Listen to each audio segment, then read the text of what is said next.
Hello, bachcho. Let's read this question. The question says tendrils are found in the following plants. Identify whether they are stem tendrils or leaf tendrils. चलिए इसका answer देखते हैं. सबसे पहले हम लोग लिखेंगे हमारा की point.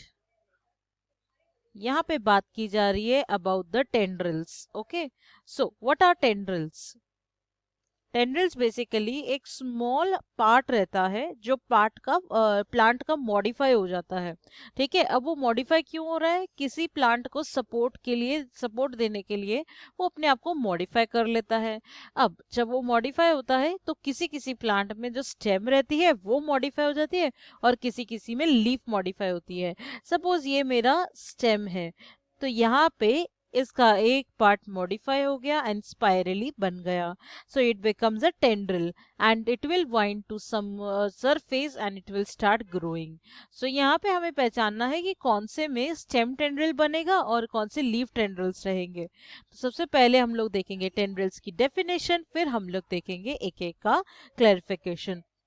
Suppose when we talk about tendrils, we will say a slender यानी कि thin, slender, thread-like,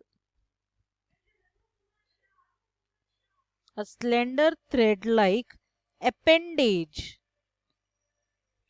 मतलब एक सेपरेटली ये बन गया ना, तो ये appendage of a climbing plant,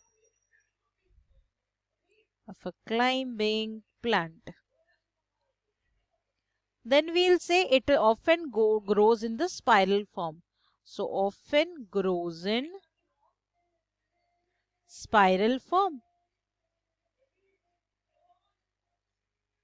and साथ ही साथ ये स्पाइरल है तो ये स्प्रिंग के जैसे स्ट्रेच भी हो जाता है एक लिमिट तक. Stretches out and at the end what we will say it is suitable for support, यानी कि supports the plant. So this was the thing that we have to study about tendrils. अब देखते हैं क्या modification, मतलब अब अलग अलग प्लांट्स में कौन सा पार्ट मॉडिफाई होगा.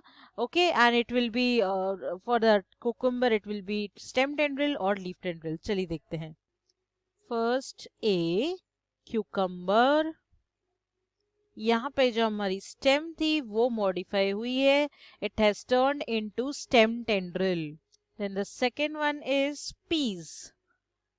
पीज में हमारी जो लीफ रहती है वो मॉडिफाई हो जाती है. फिर हम लोग सी की बात करें, that is our पम्पकिंस.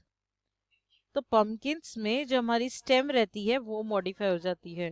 Basically pumpkin is very huge, so ज्यादा करके ये लोअर लेवल्स में ही बनता है और वहीं पे वो सेटल हो जाता है. फिर आता है D, that is grapevine, यानी कि आर ग्रेप्स. ओके, सो जो ग्रेप वाइन रहता है इसमें भी हमारी स्टेम मॉडिफाई हुई है इनटू अ टेंड्रिल. अब ई की बात करें तो दैट इज वाटरमेलन. वाटरमेलन में क्या होता है, जो हमारी स्टेम रहेगी वही मॉडिफाई होगी. तो बेसिकली देखें तो यहाँ पे जितने हम लोग को दिए गए थे उसमें से एक लीफ, जो लीफ टेंड्रिल है वो सिर्फ पीस में बन रहा है और बाकी सब में it is a stem tendril that is forming.